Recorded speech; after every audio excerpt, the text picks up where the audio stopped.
Hi guys, my name is Vilas. Welcome to Heavy Team channel. You guys must be wondering as to what this guy is doing with so many clothes, and there's so much of snow around in uh, in Chennai. No, I'm right now in Ottawa, Canada. Today is 14th of January, and my flight for Mumbai is tomorrow. So I take a flight from Ottawa to Toronto, from Toronto to Munich, and from Munich to Mumbai. From Mumbai we're going to take a train to Chennai, and from Chennai we're planning to bicycle to Visakhapatnam, a distance of about 900 kilometers. Right now over here it's something like minus 20 degrees Celsius.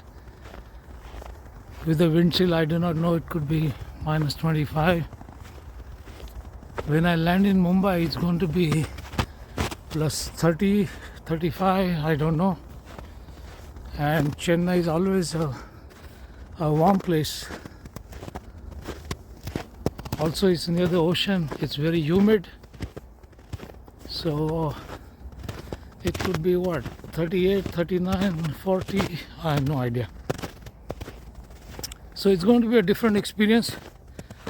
From minus 20 to plus 40, a difference of about 60 degrees Celsius. Add to that the humidity, so it's going to be hard, but we are going to give it a shot. So I'll see you in the Chennai to Visakhapatnam video series. Thanks for watching.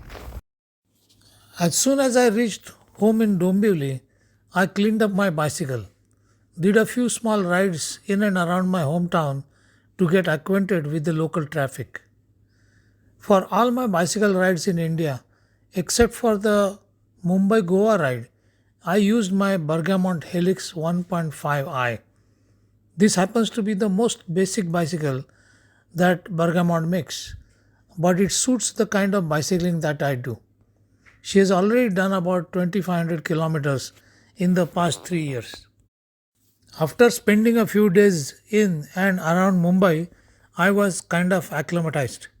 My friend Pramod had booked our tickets on Chennai Express, leaving Mumbai on the 24th January.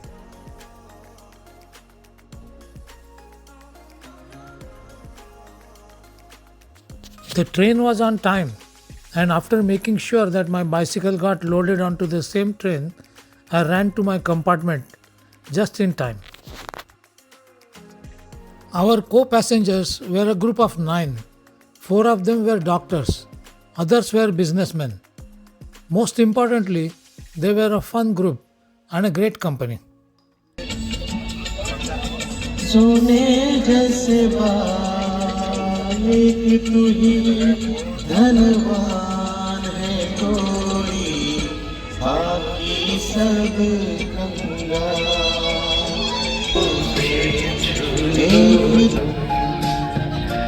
मेरा गीत अमर कर दो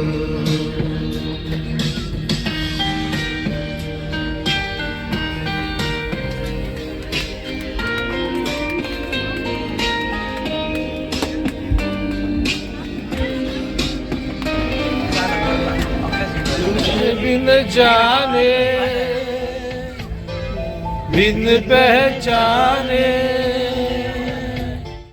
We bid farewell to our friends from Nasik who went on their way to Tirupati, and we continued our onward journey to Chennai.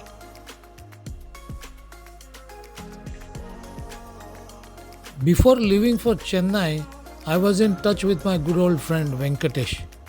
Way back in 1979, I worked as an intern in Bharat Bijli, an electric motor manufacturing company, where I became friends with Jay and Venkatesh.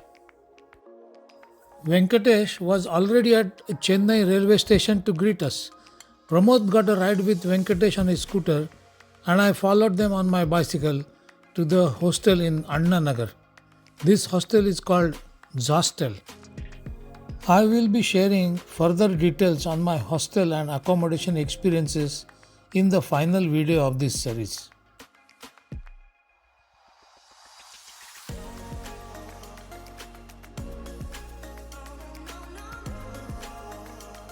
After we checked in, we showered, changed into fresh clothes, and went out for lunch at a local restaurant. Venkatesh was a great host. The lunch was fantastic. He, in fact, had to take a flight for Mumbai the very next day morning, but he spent the entire afternoon with us. We checked out from the hostel. It was still a bit dark outside, but the panniers had to be loaded. For Pramod, it was his first experience of biking with luggage. If you noticed, the floor outside the hostel was still wet from yesterday's downpour, and it was drizzling when we left. But yesterday was absolutely crazy.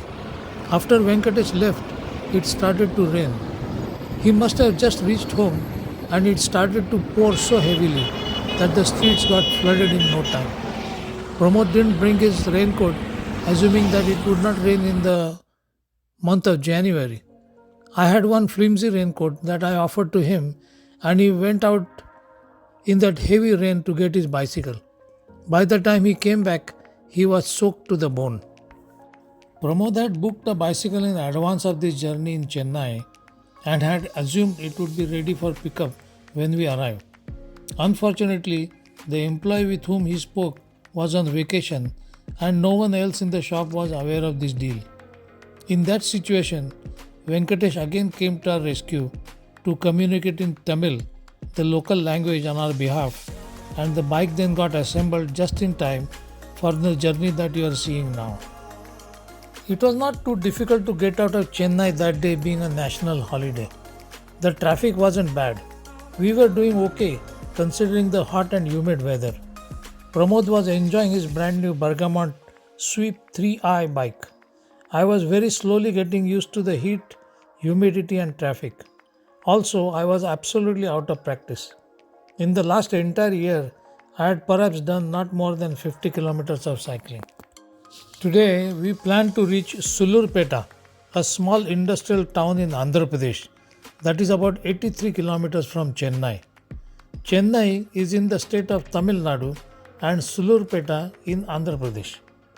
Bharat Forge, Adidas and Wind Blades are some of the manufacturing companies in Sullurupeta that employ thousands of workforce. We saw a massive wind turbine blade being carried just before entering the town. In Sullurupeta, we stayed at Sri Lakshmi Palace Hotel. After taking a shower and changing into fresh clothes, we went out looking for a vegetarian restaurant. It was a good 3 kilometers walk one way, but the food was good.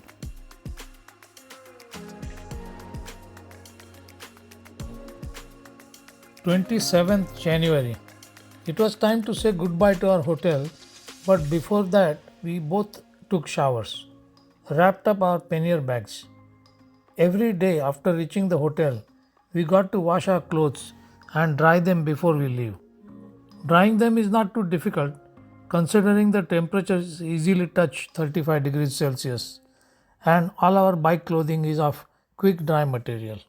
Apart from industries, Sullurupeta is also very famous for Sri Chengalamma Parmeshwari temple on the banks of Kalagi river. Lots of locals that we met on the way advised us to visit the temple. Sullurupeta is a small town and it was not difficult at all to find the temple. In fact, it was on our way out of the town. Yesterday, we were a bit tired and so we had decided to visit the temple after we checked out from the hotel the next day and continue our journey to the next town. The temple is dedicated to goddess Chengalamma, who is believed to have appeared in the Kalagi river in the 10th century. The story goes that a few kids were swimming in the river when they spotted the idol of the goddess. Villagers then brought the deity to the current location. The present day temple is 400 years old and is a perfect blend of Chola and Chalukya style of architecture that is evident in the intricate carvings and sculptures. Sullurupet, the name of the town, also seems to be derived from a ritual that takes place during Brahmotsav festival that happens every 7 years. A goat is tied with a rope and is moved around the temple. This rope is called Sulu and that is how the town got its name. The main door to the temple is never closed. The idol of the goddess is positioned in such a way that faces the sea. Apart from the main deity, the temple complex also has shrines dedicated to Lord Shiva and other deities. The tree inside the temple is very old, perhaps as old as the temple itself. Its very peculiar roots and branches are absolutely magnificent. This temple is a place of great spiritual significance and is believed to be blessed by the powerful goddess Chengalamma. Devotees come from far and wide to seek blessings of the goddess. We took turns to visit the temple and prayed for our onward journey.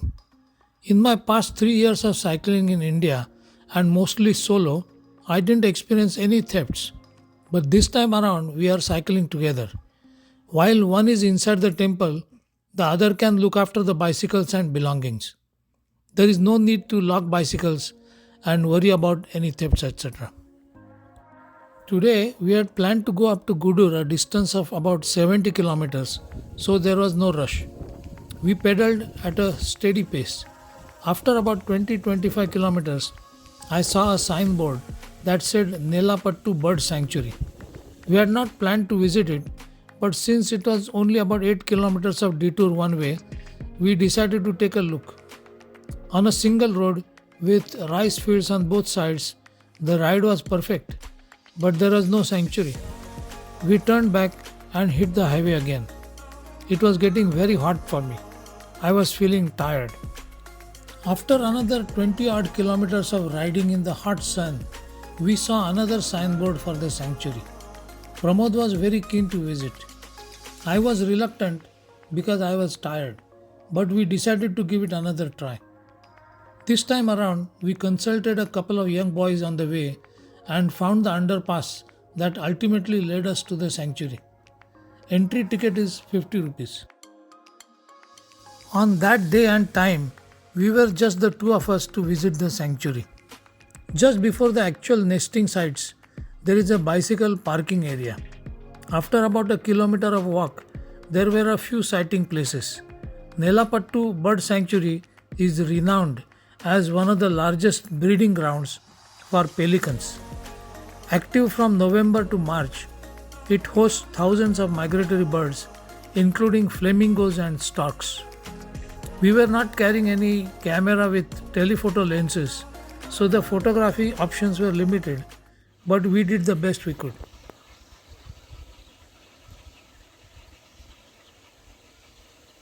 October to March are the ideal months to visit this sanctuary to observe migratory birds from Siberia and Northern Europe. We were there at the end of January, so on the hindsight, I think it was a good decision to take that detour.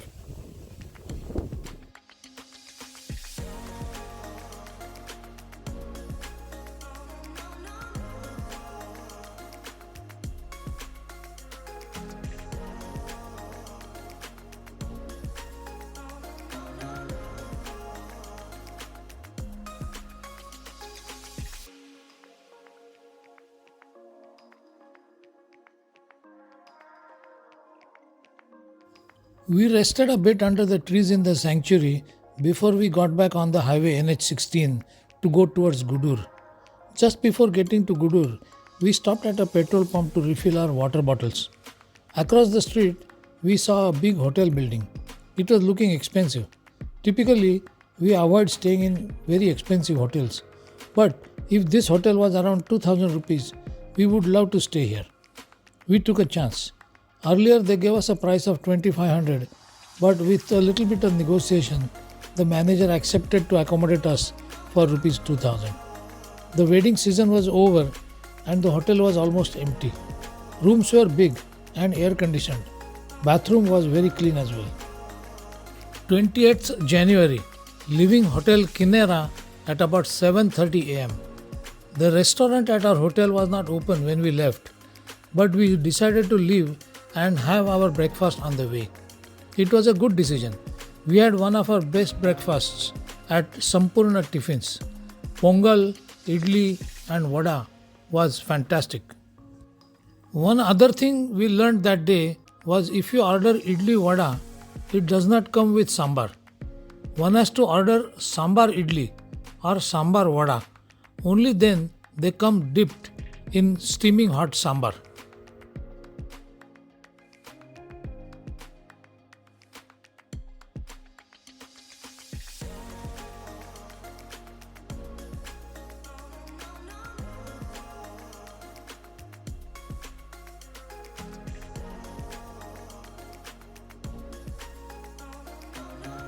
Here is Israel, a truck driver from Mewad, Rajasthan. Very cordially, he invited us to chat over a cup of tea. I always keep meeting several such people in India, very affectionate and kind. They invite for a cup of tea, snacks, lunch, without expecting anything in return. Many of my channel subscribers are such people that I meet on the way. Nellore is a temple town. We checked in Medikonda Hotel, showered, and immediately set out to visit the three most famous temples. They are a bit far and in different directions from our hotel. We decided to hire an auto rickshaw. Sri Ranganath Swami or Vishnu temple is about 1500 years old and located on the banks of Penna river. In the afternoon, the temple opens only after 5 pm. That allowed us time to experience the absolutely peaceful surroundings. Then we visited Kamakshi temple. It was built in 1150 by King Manuma Siddhi. Later, after driving through narrow lanes of Nellore, we climbed up a hill to visit Narsiya Konda temple. Konda in Telugu language means hill. This is also a Vishnu temple. Being in the temple premises and watching the sunset was just an amazing experience.